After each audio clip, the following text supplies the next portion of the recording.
Movie की शुरुआत में एक बिल्डिंग को दिखाते हैं जिसमें आग लगी होती है और पूरी बिल्डिंग धुएं से भरी होती है। हमारा हीरो किम उस बिल्डिंग से एक बच्ची को बचाता है और उसे एक रस्सी की मदद से ला रहा है। तभी उस रोप में भी आग लग जाती है और किम का साथी उसे अपना हाथ पकड़ने को कहता है, पर इतने में रस्सी पूरी तरह से जल जाती है और वे दोनों ही धड़ करके नीचे गिर जाते हैं। तभी हमें किम के गिरने का स्लो मोशन दिखाते हैं। गिरते वक्त उसकी आंखों के सामने बचपन से लेकर अब तक उसकी लाइफ में जो भी हुआ होता है वो सारे दृश्य आते हैं। नीचे गिरकर उसकी आंखें खुल जाती हैं और वो सोचता है शुक्र है मुझे कुछ नहीं हुआ, और वो देखता है कि वो बच्ची भी सुरक्षित होती है और अपने पेरेंट्स के पास भाग रही होती है। अब वो उठता है और उस बच्ची के पास जाकर उसका नाम पूछता है कि आपका नाम क्या है, पर कोई उसको देखता ही नहीं। वो हैरान हो जाता है कि मुझे कोई देख क्यों नहीं रहा। इतने में कोई उसका नाम पुकारता है, शायद उसी बच्ची ने मुझे बुलाया होगा। ऐसा सोचकर वो उस लड़की से कहता है, मेरा नाम किम है, तुम्हारा नाम क्या है बेटी। इस बार भी कोई उसे मुड़कर नहीं देखता। इन सबको क्या हो गया है, ऐसा सोचकर वो दूसरी ओर देखता है जहां दो लोग खड़े होते हैं। उनमें से एक है हाय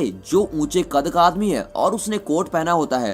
दूसरी ओर एक लड़की है जो दिखने में बहुत ही क्यूट है और जिसका नाम है ली, और यहाँ ली ने ही किम को पुकारा होता है। उसे देखकर किम कहता है कि वहाँ क्यों खड़े हो तुम लोग, दिखता नहीं हर जगह आग लगी है, तुम्हारे सर पर कुछ गिर गया तो। एक तरफ किम ये सब कह रहा होता है और दूसरी ओर दिखाते हैं कि किम के सारे साथी वहाँ दुर्घटना में मरे हुए अपने साथी को घेर कर मातम मना रहे हैं, और वो मरा हुआ आदमी और कोई नहीं वो किम ही होता है। ये देखकर किम चौंक जाता है, पर हे और ली ऐसे खड़े होते हैं जैसे उन्हें इन सबसे कोई फर्क ही नहीं पड़ता। तभी ली कहती है कि हम कुल मिलाकर 3 लोग हैं। मरने के बाद जब तुम परलोक पहुंचोगे तब वहाँ 49 दिन तुम पर 7 केसेस चलेंगे और उन 7 केसेस में हम तीनों तुमको बचाएंगे और तुम्हें पुनर्जीवन दिलाएंगे। ये सब हम इसलिए कर रहे हैं क्योंकि तुम एक पैरागन हो जो दूसरों की जान बचाने के लिए अपनी जान से खेलता है। ऐसी घटना 420 साल बाद अभी घटी है, तो हम हैं तुम्हारे गार्डियंस। इतने में है कहता है, मैं असिस्टेंट सिक्योरिटी स्पेशलिस्ट हूँ। अपना इंट्रोडक्शन के बाद वो किम से कहता है, तुम कंफ्यूज हो गए ना कि तीसरा आदमी कौन है। वो तीसरा आदमी है कैप्टन गैंगरिम।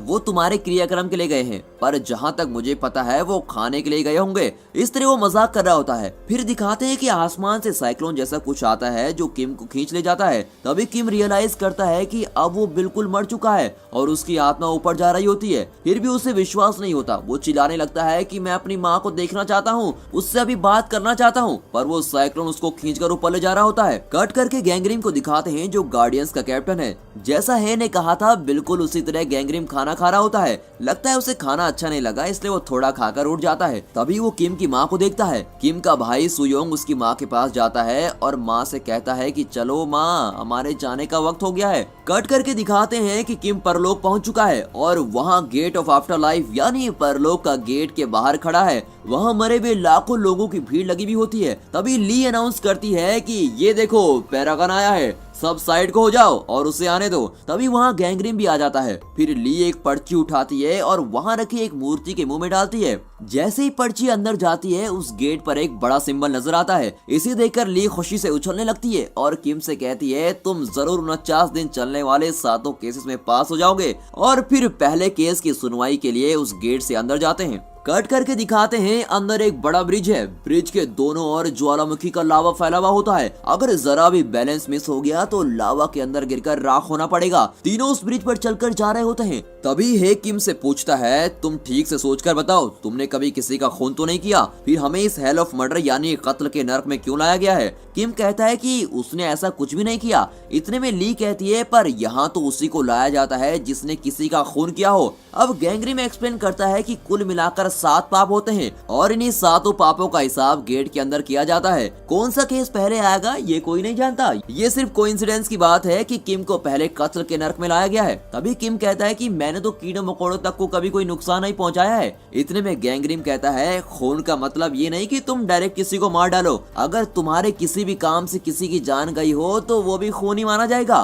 तभी ली आंखें बंद करके किम के सारे कर्मों को स्कैन करके देखती है। अभी पता चल जाएगा कि तुमने किसी का खून किया है या नहीं। कट करके हमें एक फ्लैशबैक दिखाते हैं जिसमें किम अपने साथ काम करने वाले एक आदमी को मरने से बचा नहीं पाता। इस तरह किम उस आदमी का मौत का कारण बन गया होता है। अब कट करके दिखाते हैं जहाँ किम खड़ा होता है वहाँ वहाँ एक सर्कल बनता है और वो जगह अलग होने लगती है। नीचे लावा भरा हुआ होता है और उसमें कई लोग गिरकर तड़प रहे होते हैं। उनमें से कई लोग किम के पास आकर उससे मदद मांगते हैं कि प्लीज हमारी मदद कीजिए। किम के लिए मदद करना कोई नई बात तो थी नहीं और वो खुशी से उन लोगों की मदद करने की कोशिश करता है। तभी वहाँ कत्ल का देवता यानी पहला जज प्रकट होता है और किम से पूछता है तुमने इन लोगों को बचाने की जरूरत कैसे की। उसकी गरजती भी आवाज को सुनकर वो किम गिड़गिड़ाने लगता है। कत्ल के देवता के पास दो वकील भी होते हैं। उनमें से एक बूढ़ा होता है जो देवता को बताता है कि इस आदमी ने अपने साथ काम करने वाले आदमी को भी नहीं बचाया, इसी की वजह से वो ऑफिसर मर गया था। ये बेशक एक बहुत बड़ा जुर्म है माय लॉर्ड। इस तरह वो फिल्मी वकीलों जैसा डायलॉग बोल रहा होता है।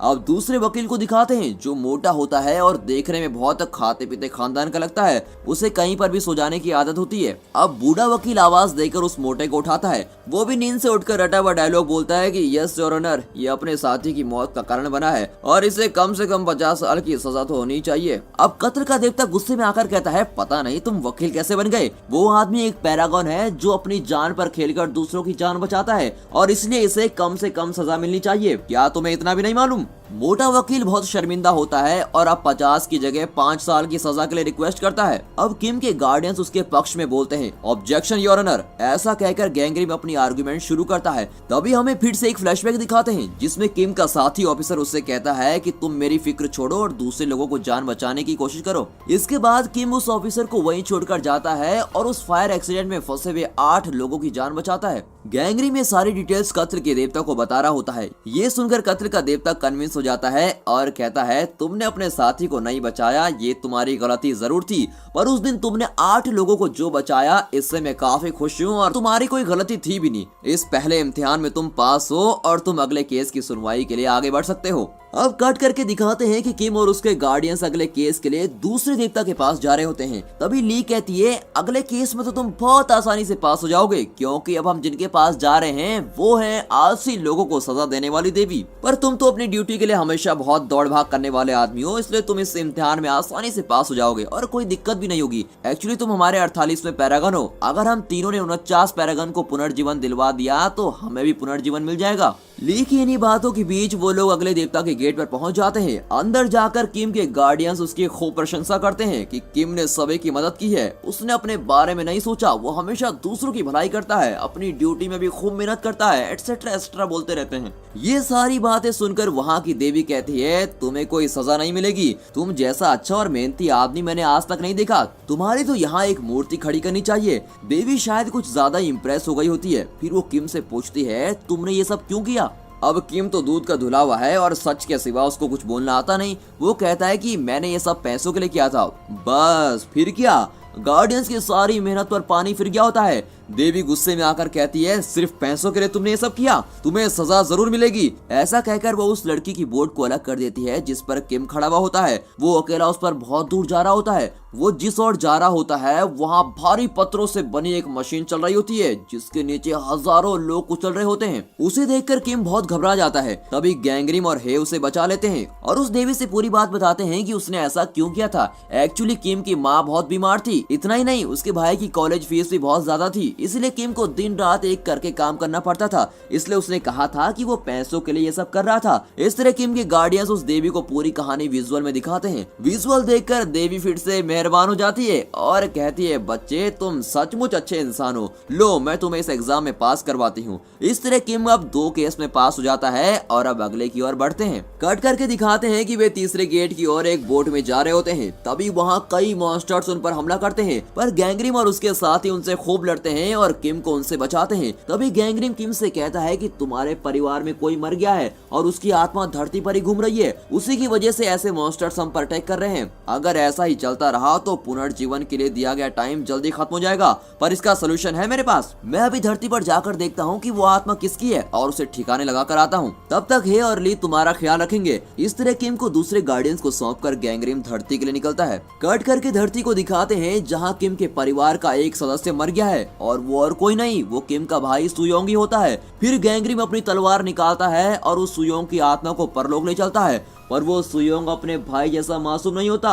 उसकी आत्मा गैंगरिम को चकमा देकर भाग जाती है। गैंगरिम भी उसको छोड़ता नहीं और उस आत्मा को खूब चेज करता है। और दोस्तों ये सीन मूवी में बहुत ही खतरनाक तरीके से पिक्चराइज किया गया है। बहुत चेज करने के बाद सुयोंग की आत्मा गैंगरिम के हाथ में आ जाती है। कट करके परलोक में किम को दिखाते हैं। गार्डियंस के साथ जा रहे किम पर वो मॉन्स्टर्स फिर से हमला करने लगते हैं। गार्डियंस को अब चिंता होने लगती है क्योंकि गैंगरिम अभी लौटा नहीं होता और उन्हें अकेले ही मॉन्स्टर्स का सामना करना होता है। तभी अचानक वहाँ बहुत बड़े दो रूप दिखाई देते हैं और वो उन मॉन्स्टर्स को मारकर भगा देते हैं। वो रूप साक्षात देवताओं के देवता का होता है। उसी ने इन तीनों को बचाया होता है। उस देवता को देखकर गार्डियंस सर झुकाकर उन्हें प्रणाम करते हैं, लेकिन वो किम वैसा का वैसा ही खड़ा रहता है। पर गार्डियंस उसे भी जबरदस्ती प्रणाम करवाते हैं। इतने में देवताओं का देवता पूछता है, ये तो पैरागन है ना, फिर इस तरह के मॉन्स्टर्स इसे क्यों सता रहे हैं? तभी गार्डियंस कहते हैं कि इस सिचुएशन को ठीक करने के लिए हमारा कैप्टन धरती पर जा चुका है और जल्द से जल्द सब कुछ ठीक करके वापस लौट आएगा। तो देवता कहता है, ठीक है, काम जल्दी जल्दी हो जाना चाहिए। जो आत्मा इस तरीके से घूम रही है उसको जल्दी से ठिकाने लगवाओ। देवता की बात सुनकर किम टेंशन में आ जाता है क्योंकि उसके परिवार का सदस्य ही मरा होता है। गुस्से में वो देवताओं के देवता का शर्ट पकड़ता है और उसे डांटता है।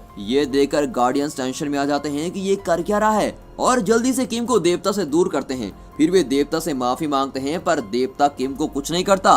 वो गार्डियंस को जरा सा डांटता है कि ये आदमी पागल है क्या, इस तरह क्यों बिहेव कर रहा है। फिर देवता वहाँ से चला जाता है। कट करके दिखाते हैं कि अब वे अगले जज के पास पहुँचते हैं। वहाँ एक लड़की लॉलीपॉप खा रही होती है। एक्चुअली वही यहाँ की देवी है जो दूसरों को धोखा देने वालों के केस की सुनवाई करती है। और वहाँ भी एक वकील होता है। वो किम को फंसाने की पूरी कोशिश करता है और कहता है, इस आदमी ने एक छोटी बच्ची के साथ धोखा किया है। ये उस बच्ची को उसके डैडी की तरह लेटर्स भेजता रहा। एक नहीं, दो नहीं, पूरे 98 लेटर्स भेज चुका है। इसी एक वजह से इस आदमी को सजा मिलनी चाहिए। किम भी मान जाता है और कहता है, हाँ वो बहुत छोटी बच्ची थी, इसीलिए उसका दिल रखने के लिए मैंने उसे लेटर्स भेजे थे। इस पर लॉलीपॉप वाली देवी जो खुद बच्ची है वो किम को सजा सुनाती है। सजा ये होती है कि किम का जीभ काट दिया जाए। गार्डियंस कुछ भी नहीं कर पाती और गैंगरिम भी अभी धरती से नहीं लौटा था। अब गार्डियंस किसी तरह गैंगरिम को कांटेक्ट करते हैं। गैंगरिम अपना माइंड ली के माइंड से लिंक करता है और उसके द्वारा बोलने लगता है। वो कहता है कि हमें ये केस लड़ने का एक आखिरी मौका दीजिए। किम ने न सिर्फ उस लड़की को लेटर्स भेजे थे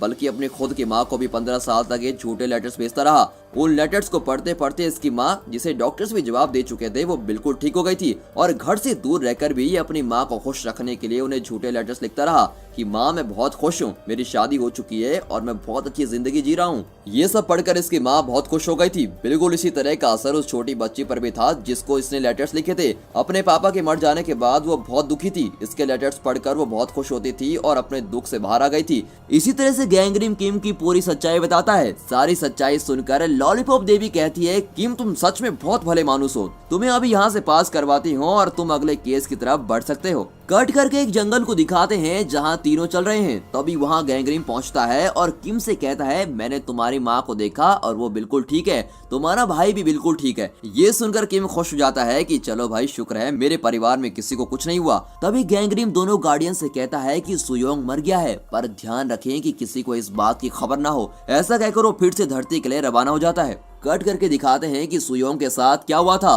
सुयोंग एक सोल्जर होता है। वो रात को एक वॉच टावर पर खड़ा उस एरिया को गार्ड कर रहा होता है। उसके साथ एक जूनियर सोल्जर भी होता है जो बहुत डरा हुआ होता है। सुयोंग उसकी हिम्मत बढ़ाता है और उसे मोटिवेट करते हुए उसे गले लगाता है, पर तभी वो जूनियर सोल्जर गलती से गन का ट्रिगर दबा देता है। सुयोंग को गोली लगती है और उसके मुंह से भी खून निकलने लगता है। इस हालत में भी वो अपने जूनियर को बचाना चाहता है और कहता है, तुम सिर्फ कर्नल को फोन कर दो, दूसरे किसी को कुछ भी मत बताना वरना तुम मुश्किल में फंस जाओगे। फिर कर्नल वहाँ पहुँचता है और सुयोंग को देखकर वो घबरा जाता है क्योंकि उसी ने दोनों को यहाँ खड़ा किया था। उसे इस बात का भी डर था कि उस पर इंक्वायरी होगी कि उसने जूनियर सोल्जर को ऐसी रिस्की जगह को गार्ड करने के लिए क्यों रखा था। इन सब बातों से बचने के लिए उस जूनियर सोल्जर के साथ मिलकर वो एक प्लान करता है कि सुयोंग को कहीं दफना देना चाहिए। कट करके किम को दिखाते हैं। अब वो तीनों अटलांटिक जैसी किसी बर्फीली जगह पर चल रहे होते हैं। तभी अचानक वहाँ स्नो स्टॉर्म होने लगता है और कई अड़चने भी आने लगती है। किम पूछता है, मेरे परिवार में तो सब ठीक है पर इस तरह की अड़चने क्यों आ रही है। वहाँ एक रोप कार नजर आती है और तीनों उस पर चढ़ जाते हैं। कट करके फ्लैशबैक में सुयोंग को दिखाते हैं। वो मरा नहीं, अभी भी जिंदा होता है। पर कर्नल और जूनियर सोल्जर ये नहीं जानते कि वो जिंदा ही है और उसको दफना देते हैं। फिर वे उसकी माँ के पास जाते हैं और कहते हैं कि आपका बेटा कहीं भाग गया है, आर्मी में ज्वाइन करने के बाद न जाने वो कहाँ भाग गया। इस तरह झूठ पे झूठ बोलकर वो उसकी माँ को दुखी कर रहे होते हैं। ये फ्लैशबैक देखकर गैंगरिम को भी अपना फ्लैशबैक दिखने लगता है। बिल्कुल इसी तरह गैंगरिम के पिता भी किसी युद्ध में लाशों के बीच जिंदा गड़ गए थे। उनकी इस तरह की मौत से गैंगरिम की माँ भी बहुत रोई हुई होती है। कट करके हेल ऑफ इनजस्टिस यानी अन्याय के नर्क को दिखाते हैं। यहाँ उन लोगों को सजा दी जाती है जो अपने स्वार्थ के लिए दूसरों को धोखा देते हैं।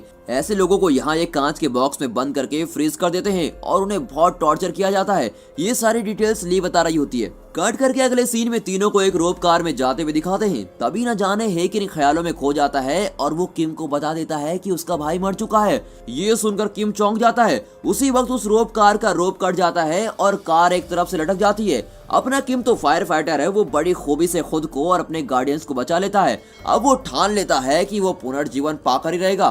कट करके दिखाते हैं कि अब गैंगरिम उस जगह पर खड़ा होता है जहां सुयोंग को दफनाया गया था। तभी हे आता है और पूछता है कि आप यहाँ क्या कर रहे हैं? उस आत्मा को मिटाना ही तो आपका काम है, पर यहाँ बेकार वक्त क्यों बर्बाद कर रहे हैं? उसका गुस्सा देखकर गैंगरिम भी गुस्से में आ जाता है और फिर दोनों में झगड़ा हो जाता है। गैंगरिम चिल्लाता है कि यहाँ मैं सीनियर हूँ या तुम्हें मेरे ऑर्डर्स मानने पड़ेंगे। मुझसे सवाल करने का तुम्हें कोई हक नहीं। अपना काम मैं अच्छी तरह जानता हूँ और तुम अब जाओ और अपना काम संभालो। हे भी बिना सवाल किए वहां से चला जाता है। कट करके दिखाते हैं कि किम और गार्डियंस अगले गेट के अंदर जा रहे हैं। ये जगह हेल ऑफ बिट्रायल यानी विश्वासघात का नर्क है। यहाँ भी एक देवी जज है। एक पैरागन होने के नाते किम को यहाँ फ्री पास मिल जाता है। इस इम्तिहान में भी किम बिना ज्यादा मेहनत किए पास हो जाता है। कट करके दिखाते हैं कि गैंगरिम धरती पर उस जूनियर सोल्जर को देखता है जिसने गलती से सुयोंग पर गोली चलाई थी। कर्नल ने उस सोल्जर को कुछ दिन की छुट्टी दी होती है और पैसे दे दिए होते हैं और कहता है जाओ मजे करो, तब तक यहाँ सब ठीक हो जाएगा और तुम्हारा जी भी हल्का हो जाएगा। ये दृश्य सुयोंग की आत्मा देख रही होती है। कट करके दिखाते हैं कि वो सोल्जर एक पब में जाकर खूब पीकर एंजॉय कर रहा होता है। सुयोंग की आत्मा उसे मारने की कोशिश करती है, पर गैंगरिम को वहाँ देखकर वो आत्मा वहाँ से भाग जाती है। पर गैंगरिम उसका लगातार पीछा करता है और आखिर में उसे पकड़कर एक बिल्डिंग से बांध देता है। फिर गैंगरिम उससे कहता है देखो तुम जो करने जा रहे हो वो बिल्कुल गलत है। अगर तुम बदला न लेने का वादा करो तो मैं तुम्हें पुनर्जीवन दिला सकता हूँ। तुम कुछ दिन सब्र करो। आत्मा कहती है मैंने कितनी तकलीफें सही हैं इसका तुम्हें बिल्कुल भी अंदाजा नहीं है। मैं तो उन लोगों से बदला जरूर लूंगा। ऐसा कहकर वो आत्मा फिर से एक बार गैंगरिम से बचकर भाग जाती है। कट करके उस सोल्जर को दिखाते हैं जो सीधे कर्नल के पास वापस जाता है और कहता है मुझसे ये सब नहीं होगा, मैं बहुत ही गिल्टी फील कर रहा हूँ, मैं मर जाना चाहता हूँ। कर्नल उसे डांटता है तुम ये क्या बकवास कर रहे हो, ये उतना बड़ा पाप भी नहीं जितना तुम समझ रहे हो। इस तरह उसे समझाकर वहाँ से भेज देता है। ये सब कुछ सुयोंग की आत्मा देख रही होती है। कट करके किम और गार्डियंस को दिखाते हैं। गैंगरिम कह रहा होता है कि सुयोंग की आत्मा बहुत जिद्दी है। यहाँ सब कुछ ठीक चलने के लिए ये जरूरी है कि उसकी आत्मा को खत्म कर दिया जाए।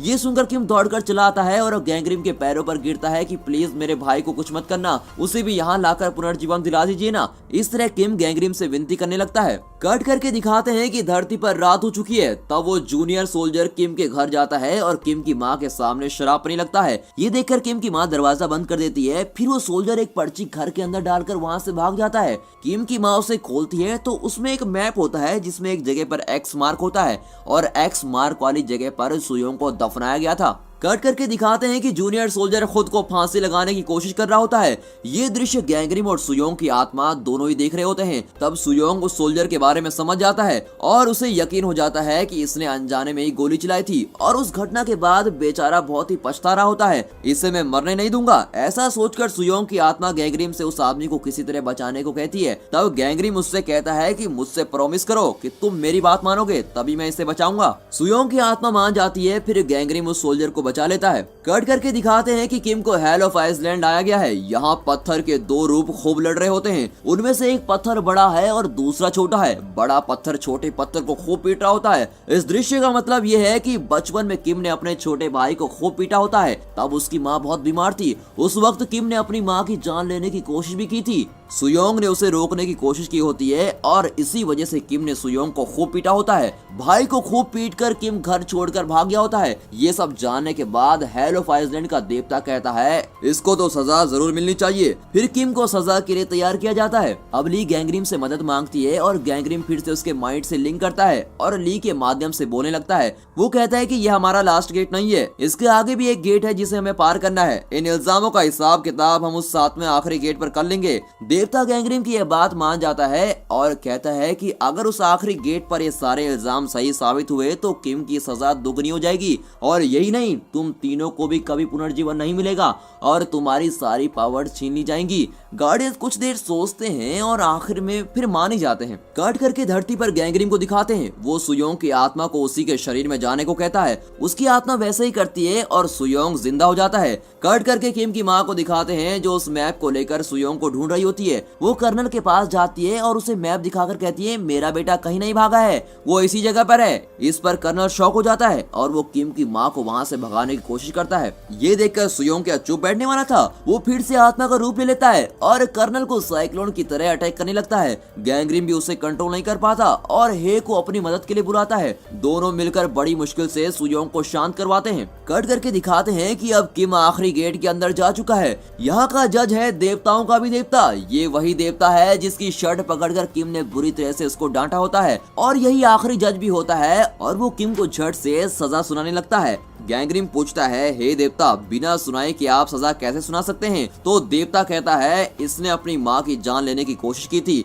इतना ही नहीं, इसने अपनी गलती के लिए अपनी माँ से माफी भी नहीं मांगी थी। इसे सजा देने के लिए इससे बड़ी और क्या वजह हो सकती है? तभी ली बीच में बोलती है कि उसने सिर्फ मारने की तो कोशिश की थी, मारा तो नहीं था। इतना ही नहीं, ये बात उसकी माँ जानती नहीं कि इसने ऐसी हरकत की थी और ये उसका बचपना था जिससे किसी को भी नुकसान नहीं पहुंचा है। देवता बिगड़ जाता है और कहता है कि कौन कहता है उसकी माँ को नहीं पता? उसकी माँ उस वक्त होश में थी पर दिल से वो माँ उसी वक्त मर चुकी थी जब उसे पता चला होगा कि उसका बेटा उसकी जान लेने की कोशिश करता है। मैं इसे जरूर सजा दूंगा। इन सब के बीच किम को जब पता चलता है कि उसकी माँ उस वक्त होश में थी और उसकी सारी हरकतें देख रही थी, उसका तो पूरा शरीर सुन्न हो जाता है। वो चीख चीख कर रोता बिलखता हुआ देवता के पैर में गिर पड़ता है और उससे कहता है मुझे किसी तरह मेरी माँ से मिलवा दीजिए प्लीज, मैं उनसे माफी मांगना चाहता हूँ, ये मेरी आखिरी ख्वाहिश है। उसका रोना धोना देवता को जरा भी कन्विंस नहीं करता और वो कहता है तुम्हारे पास 15 साल का टाइम था पर तुमने अपनी माँ से माफी मांगने के लिए कुछ पल भी नहीं निकाल पाए। मरने के बाद तुम सोच रहे हो कि माँ से माफी मांगनी है। ऐसा कहकर देवता किम पर बहुत ही गुस्सा होता है।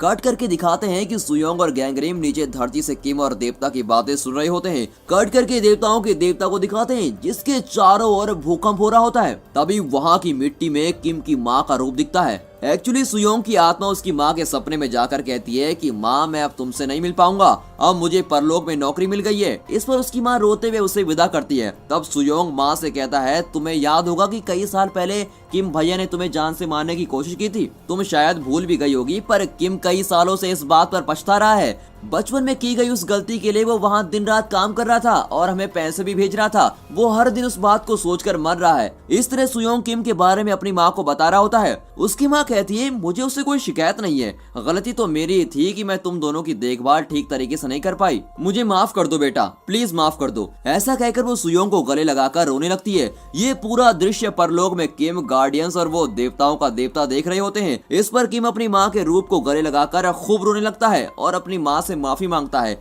ये देखकर वहाँ सबकी आंखें भर जाती हैं और वहाँ खड़े वकील तो फूट फूट कर रोने लगता है। आखिर में देवताओं का देवता उस कागज को फाड़ देता है जिसमें किम की सजा लिखी हुई होती है और वो कहता है कि जब तुम्हारी माँ ही तुम्हें माफ कर चुकी है तो हम तुम्हें कैसे सजा दे सकते हैं। और फिर तुमने सच्चे दिल से माफी मांगी है और तुम्हारी माँ ने भी तुम्हें सच्चे दिल से माफ कर दिया है, इसलिए मैं तुम्हें पुनर्जीवन देता हूँ। तुम सारी परीक्षाएं पास कर चुके हो। और इस तरह किम को पुनर्जीवन मिल जाता है और वो पहले जैसे हो जाता है। फिर किम ली का शुक्र अदा करता है और वहाँ से निकलता है। कट करके धरती पर गैंग्रीम को दिखाते हैं। उसके हाथ में एक टिकट होता है जो कि सुयोंग का टिकट होता है। ये बिल्कुल वैसा ही टिकट होता है जैसा किम के लिए निकला था। ये देखकर हे चौंक जाता है और कहता है इसको भी पैरागन का टिकट देंगे आप? अगर इस सुयोंग को पैरागन के टिकट पे हम परलोक में ले गए तो हमें पहले गेट में भी एंट्री नहीं मिलेगी और हमें वहाँ से बाहर भगा देंगे। और आप हैं कि इसको पैरागन वाला टिकट देना चाहते हैं? इस तरह वो गैंगरिम की टांग खींचता है। इस पर गैंगरिम कहता है, मैं तुम्हारा सीनियर हूँ, याद है कि नहीं? यहाँ सिर्फ मैं ऑर्डर दे सकता हूँ और तुम्हारा काम है सिर्फ उसे फॉलो करना। इस पर हे बिगड़ कर कहता है, ये पहली बार है जब मैं आपको उल्टा जवाब दे रहा हूँ,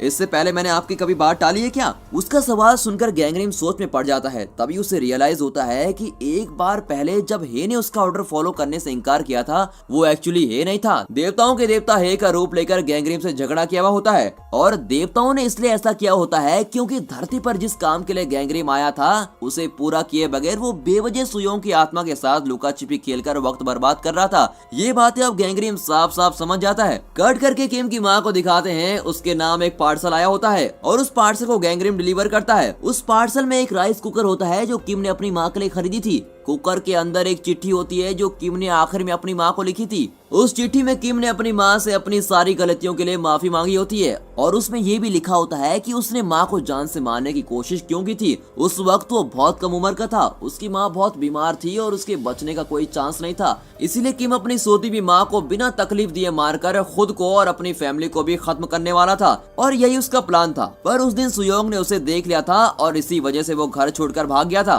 पर वो 15 साल घर से दूर रहकर भी अपनी माँ और भाई का पूरा ख्याल रखता था। उसके लिए बहुत मेहनत करके काम करने लगा और उन्हें पैसे भेजता रहा। इतना ही नहीं, अपनी बीमार माँ को खुश करने के लिए 15 साल तक वो चिट्ठियां भेजता रहा कि वो एक बहुत ही खुशहाल जिंदगी जी रहा है। उसने ये सब भी लिखा होता है कि उसकी शादी हो गई है और वो अपने परिवार के साथ बहुत सुखी है। उसकी चिट्ठियां पढ़कर उसकी माँ को अपने बेटे पर बहुत गर्व होता है। कट करके दिखाते हैं कि गैंगरिम, हे और ली अब अपने 49वें पैरागन यानी सुयोंग को परलोक ले आए हैं और उसे पुनर्जीवन दिलवाने का प्रोसेस शुरू कर रहे हैं। अगर इन तीनों गार्डियंस ने इस पैरागन को पुनर्जीवन दिलवा दिया तो तीनों गार्डियंस खुद भी पुनर्जीवन पाकर मुक्त हो जाएंगे। इस मैसेज के साथ ये मूवी यहाँ पर खत्म होती है। आगे चलकर क्या इन गार्डियंस ने सुयोंग को पुनर्जीवन दिलवाया और गैंगरिम का फ्लैशबैक क्या है, ली और हे का फ्लैशबैक क्या है, ये सब जानने के लिए इस मूवी का सीक्वल देखना जरूरी है। जल्दी हम इसका सीक्वल वीडियो भी लेके आने वाले हैं, इसलिए चैनल को सब्सक्राइब करना ना भूलिए। साथ ही अपने फ्रेंड सर्कल में इस वीडियो को शेयर जरूर कीजिए ताकि वे इस वीडियो और इसके सीक्वल को देखकर एंजॉय कर सकें। And finally thanks for watching.